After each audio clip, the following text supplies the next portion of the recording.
Hi guys, and welcome to another episode of Kabir Considers. In this video, I'm going to react to 10 ship launches that went horribly, terribly wrong.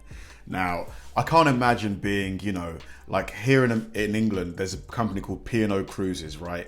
Like each of their cruise liners cost like multi-billions, billions and billions of pounds to manufacture, to build these things. Imagine spending all that money and then just as you're launching it, as you're rolling it into the water, something awful happens and maybe there's a massive hole in the hull and it just capsizes it and it sinks the ship. Could you imagine the devastation you would feel? Even if you're just a smaller company, like maybe, I don't know, you've just bought like a yacht or something like that.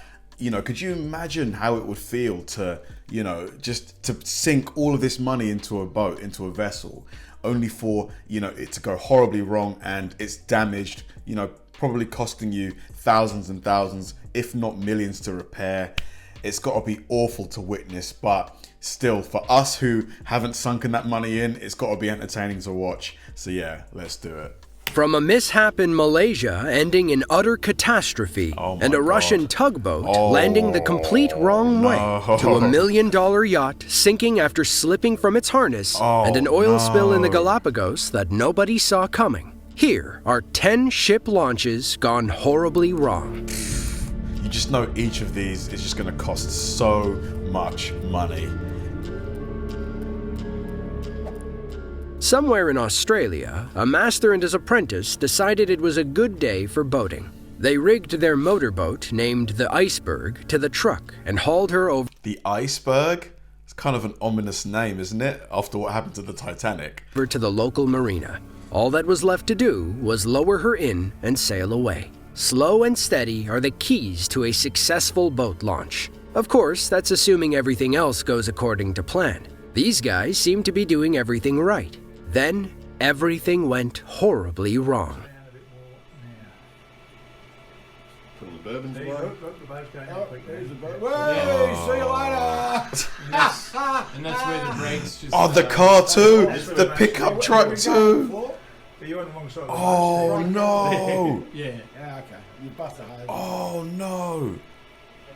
Oh no! Surprised me, there's a little oil in there. That's all I'm amazed about. That's why Mate. I'm stressing to get it out before oil in there. Like if water floods the engine bay, that's going to be a really expensive repair, isn't it? Really expensive. Yeah. No, I'm impressed. Oh You man. didn't have to get out the doors, eh? Because the boat's fine, I think.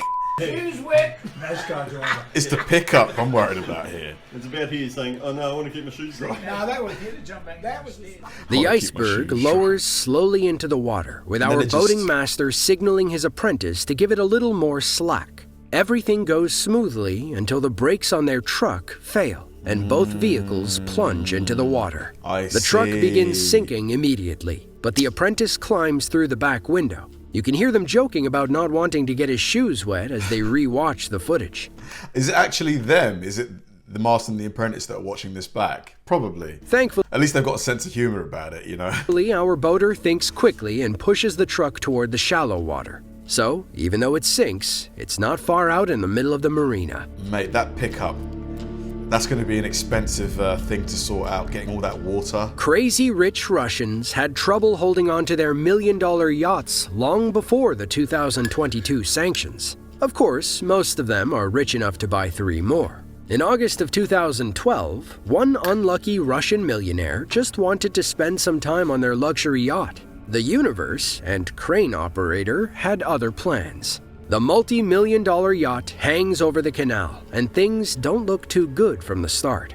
Unfortunately, there isn't any audio, but you don't It just doesn't look secure, does it? It just doesn't look secure. need any sound to grasp what happens next. The boat leans awkwardly before the crane gives way, and the yacht nosedives into the water. To make matters straight worse, in. the yacht lands upside down, doing man. untold damage to the interior and main deck. The story first appeared in Bloomberg in 2012, but the article has since been deleted. You'd think such a massive mistake would warrant more coverage, but who knows? Maybe somebody didn't want the story getting out.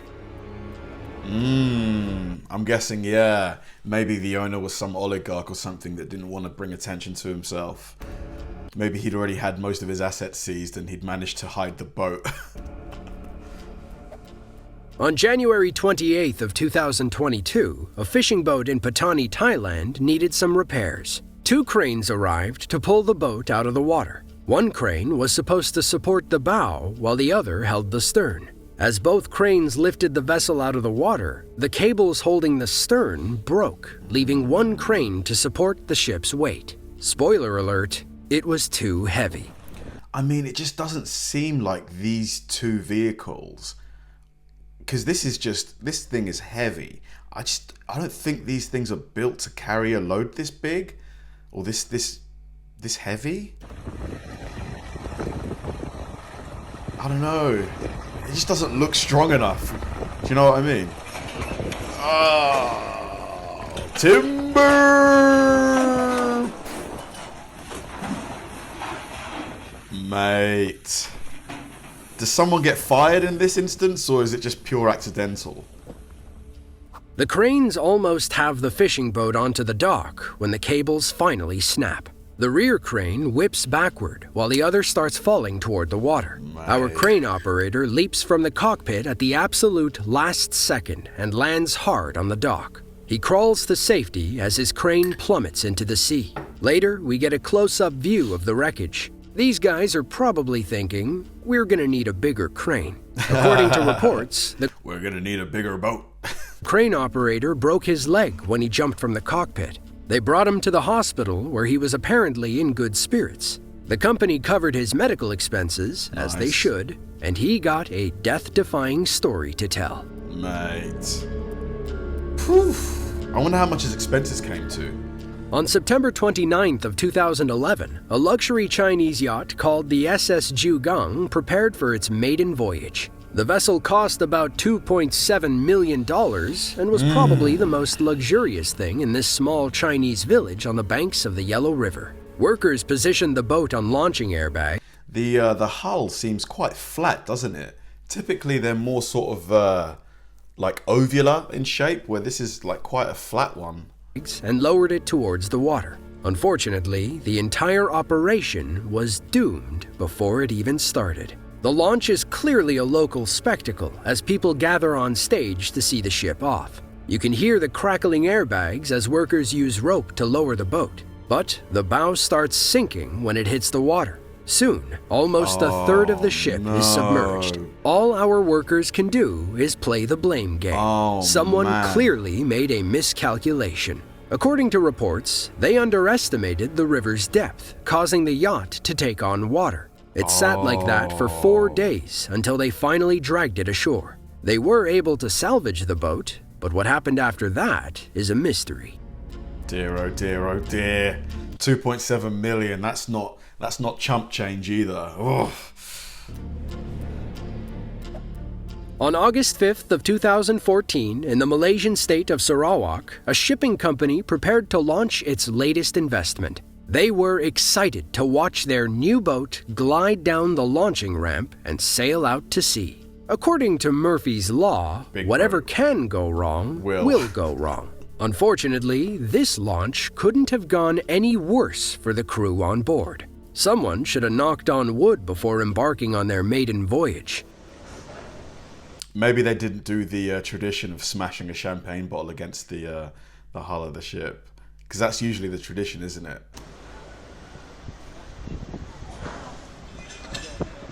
And it's a big boat too, man. Launching of main port Tara. It's too fast. It's going too fast. Launching. Oh no, okay. Looking good, I guess.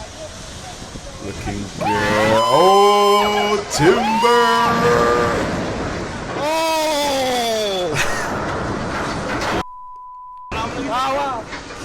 Man, you know the entire underside is all scratched up, dinged up. The only thing holding the ship in Bent. place are a few cables attached to the dock. They get the green light to release, and the cables break away. The ship rolls down the airbags, and the bow plunges into the water. Excitement fills the air as the crew gathers on a balcony to watch. Moments later, they're holding on for dear life. Mate. The boat capsizes portside in the shallow water and starts floating away. As the ship floats away, we see the crew members climb over the railing and onto the side, which is now the top. Hopefully, our shipping company had some kind of catastrophic launch insurance. I doubt it. I doubt it. I mean, a lot of these so far seem to be just miscalculations about the depth of the water that the boat is going into. You would think that they would have all of this like down pat, like they would have all of the numbers crunched before doing this, because this is like a one and done thing. In the coastal South African province of KwaZulu-Natal, a group of friends quickly learned how not to launch a boat. The plan seemed simple enough. Use the Jeep to push the trailer into the water and let the waves do the rest. Our driver must have missed the part about slow and steady because they decided to gun it toward the ocean instead. Oh man, why? Oh, for God's sake. Oh, and there was people on there too. Did you see the way the guy just...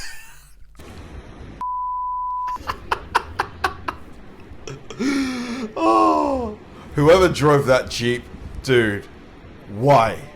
What the hell? Why did you need to go so fast?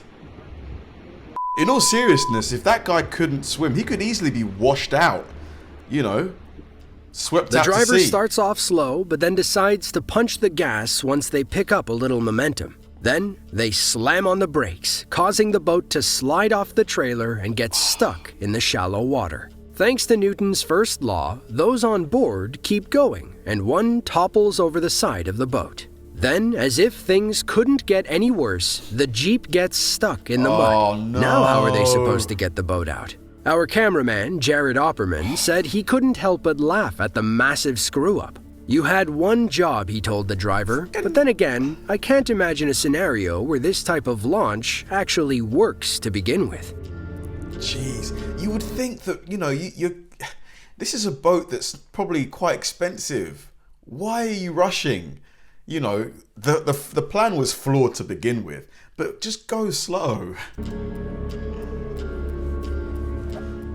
On December 21st of 2011, somewhere in the middle of the ocean, a crew was tasked with lifting a small tugboat out of the water and loading it onto a barge. Judging by the language and accents, we can assume the crew was from Russia. But something about how these guys conduct themselves tells us catastrophe is right around the corner. They seem a little too casual for a group of dudes lifting a multi-ton boat out of the water. So, it was to nobody's surprise when the worst-case scenario occurred. I don't like the way it's swinging. Oh! Ебать копать! Ебать копать! Oh, it's upside down. Зафиксируйте, блядь! It's upside down too. Где танки? If we take a look at that again, it's clear that the boat seems incredibly unstable as the crane moves it towards the barge. Something falls off and rolls across the tugboat's deck. Was that enough to break the proverbial camel's back? No, because it looked like something quite light. The cables snap and the boat bounces off the deck before plummeting into the water. Our Russian cameraman gasps and then repeats the same phrase twice. Whatever he said, we imagine it wasn't anything encouraging. Why they were out there, we can't say for sure. Perhaps it was a search and rescue mission or some kind of transport job. Either way, someone had some explaining to do when they returned to shore. One tugboat short. Way too casual. Way too casual. What's going on here, guys? San Cristobal Island is the easternmost island in the Galapagos archipelago. The shape of that actually looks a bit like the UK, a little bit. You know, that's like, you know, England, Scotland, Wales over there, but it's not. Famous for being the island Charles Darwin first visited in 1835. Otherwise, San Cristobal has kept to itself in recent years. On December 23rd of 2019, a barge carrying 600 gallons of diesel fuel was preparing to either load or unload in Puerto Baquerizo Moreno. A crane began hoisting the heavy container above the ship, but the weight proved to be a hair too much. Oh, man. Oh, no. This is a catastrophe. The crane tips forward and the container crashes onto the ship. The weight pulls the crane onto its front tires and drags it into the water. And The it boat takes the capsizes boat and as begins well. sinking as the crew leaps off the side for safety. Workers arrive on a dinghy to remove small debris from the water, but there is little they can do about all that diesel. The Ecuadorian president declared a state of God. emergency, and officials took immediate action to reduce environmental damage. As for what caused this accident, it seems to be a classic issue of counterweight. Because all the diesel's now in the water, like all that pollution, the fish in the area. You should never take basic training drills for granted, especially when they involve safety measures on board a ship. Take this lifeboat drill, for example. If something goes wrong and you lose the boat, well, it looks like you're going down with the ship. A crew was practicing a routine lifeboat procedure in the middle of the ocean. All they had to do was make sure the crane could lift the boat and put it back in place. It sounds about as Sounds simple enough, but you just know they're going to find a way to, F it up. dull as it looks, but then something goes horribly wrong.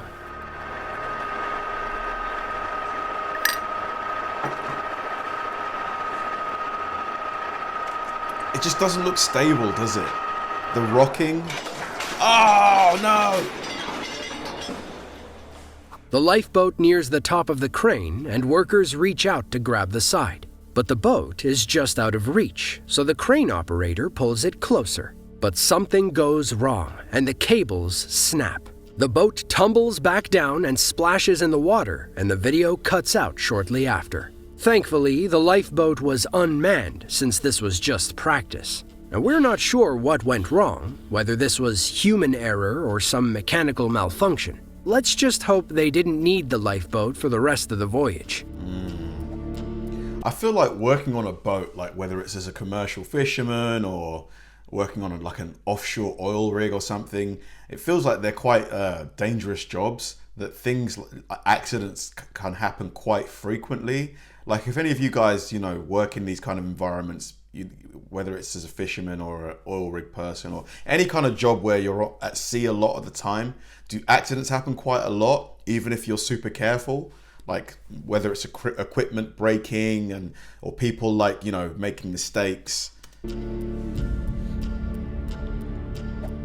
On March 15th Hey, of it's 2014, rising water on the River Thames in London caught one captain entirely off guard. Shortly after launching, the captain realized he had made a grievous it's mistake. just His $1 million yacht Ain't gonna get was on a through. collision course with the Richmond Bridge, and dozens of sunbathing bystanders This isn't far from me at all. This is like 25 minutes, maybe 30 max. were about to watch the most embarrassing moment of his life. Dude, what are you doing? Oh, mate, is he going to back up into the people? Are you looking behind you? Oh no, he's going to hit the bridge. The rear of the boat. Oh! Oh no.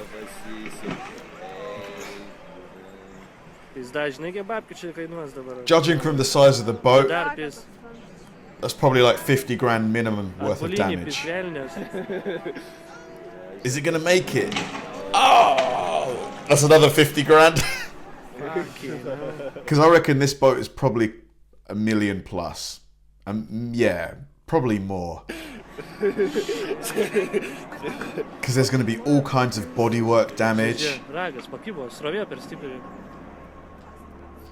The captain tries to get under the bridge, a bridge he can generally pass through, Can but he he? realizes he'll never make it. According to UK news, strong currents caused the Thames to rise 7 feet, making it impossible to clear for such a large yacht. I see. So typically the water would be a lot shallower, so there'd be a lot more headroom to get through. Our captain backs out and tries to spin the boat, but he gets caught in the current.